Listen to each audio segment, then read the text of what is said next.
Alright, here are my 5 items or takeaways for future lessons. First things, I think getting students to take ownership over the lesson really helps things to go a little bit smoother. That might just entail giving them options for what they would like to do. Like, for example, one day you might be pickleball or badminton. Same kind of setup, 2 different games.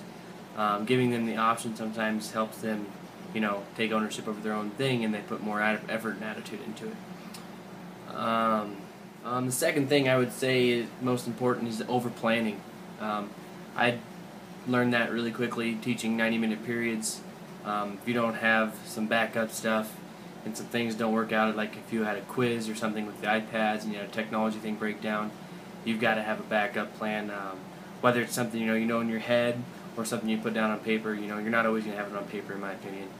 So sometimes things just come up in your head, and you got to have that, and you got to be confident in what you're doing. Third, I would say allow time at the beginning of class for questions on what you're doing. That would also entail with letting students know what you're doing, because they have to come to class every day and ask what you're doing. That's not how it should work. You should have something posted, and they should be able to tell what they expect that day right from the get-go, so they all have a general understanding. They're not going in blind. And just chit-chatting with students individually before class and letting them get their social interaction out of the way beforehand might help them focus later on in the lesson, whether it's ultimate frisbee or some kind of skill like that. Fourth, switch things up.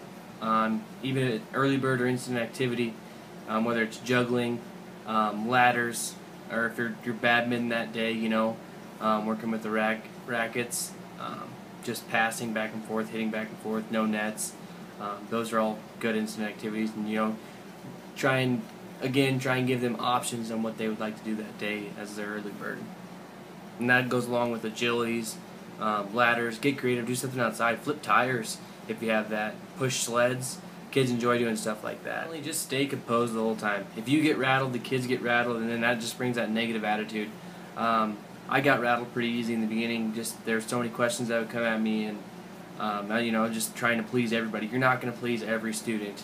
You need to stick to what you're doing, what goal and purpose you have, and stay with it. Whether that's practicing a skill or getting everyone involved in the game happily or successfully, however you want to put it, just stick to what you're doing.